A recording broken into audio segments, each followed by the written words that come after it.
بسم الله الرحمن الرحيم. الحمد لله رب العالمين، والصلاة والسلام على نبينا محمد وعلى آله وصحبه أجمعين، وبعد. فهذا إخوة الإيمان، حياكم الله عز وجل وبارك فيكم. فهذا درس جديد في علم أو في شرح علم مصطلح الحديث باللغة العامية أو بالدارجة. واليوم سندرس معنى الحديث الصحيح لغيره والحديث الحسن لغيره، وهذا تعريفين مهمين جدا في هذا العلم، ولا يتقنهم إلا الحذاق أو المتقنين المتخصصين في هذا العلم. فنقول وبالله التوفيق ومنه الإعانة والتسديد. الحديث الصحيح لغيره، الحديث الصحيح لغيره هو الذي جاء وروي بسندين كلاهما حسن لذاته، فإذا انضم أحدهما إلى الآخر يصير الحديث بمجموعهما الصحيح لغيره.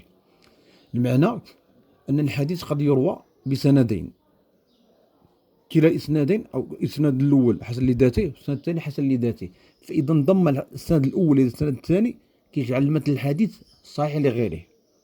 صافي، الآن واضحة الجزئية الأولى. الجزئية الأولى في التعريف ديال الصحيح لغيره. الجزئية الثانية، وكذلك قد يروى الحديث بعدة أسانيد ولم يشتد ضعفها، فإذا انضم بعضها إلى بعض تعطي لحديث قوة يصير بها الحديث صحيح لغيره. يعني قد يروى الحديث بعدة أسانيد، 7 8 6 أسانيد، وهي ضعيفة لكن الضعف ديالها خفيف. فإذا جمعنا الأسانيد 6 ضعيفة جمعناها كتعطينا الحديث أو مثل الحديث قوة، ويكون الحديث صحيح لغيره. وهنا أصلا نعرفوا أمر مهم، أن شرط تقوي الحديث بكثرة الطرق ما تكونش ضعيفة، ولا كانت ضعيفة جدا، ممكن تعطيش قوة للحديث، ما يكون لا حسن لغيره ولا صحيح لغيره. مثلا يكون فيها شي متروك أو متهم بالكذب أو سراق كيسرق الأحاديث، فهمتيني مثلا، فهذا لا يعطي للحديث قوة، ويكون الحديث ضعيف جدا ساقط. بغير ولا كان الأسانيد ديالها ضعيفة خفيفة، فيها ضعف خفيف، مثلا ضعف خفيف مثل سيء الحفظ، مثل مثلا مجهول، مثل مثلا فيها انقطاع، فيها مثلا عنعنة مدلس، هذا كيتسمى ضعف خفيف. المجموع ديالو كيعطي صحيح، كيكون الحديث بها صحيح لغيره. وأمر آخر، قد يكون أحد هذه الأسانيد، مثلا عندنا 5 الأسانيد أو 4 الأسانيد ضعيفة خفيف، الضعف ديالها خفيف، مع إسناد حسن لذاته، فإذا ضم هذا الحسن لذاته لتلك الأسانيد الضعيفة تعطي الحديث قوة ويصير الحديث بها صحيح لغيره. وإن شاء الله في الحلقة المقبلة سنعطي أمثلة، يعني بالمثال يتضح المقال. الحديث الحسن لغيره، ندوز التعريف الثاني. الحديث الحسن لغيره، الحديث الحسن لغيره هو الذي روي بسند فيه ضعف، لم يشتد، يعني إسناد فيه ضعف لم يشتد، ضعف خفيف كما قلنا قبيلة، فإذا انضم إلى سند مثله خفيف الضعف صار حسن لغيره.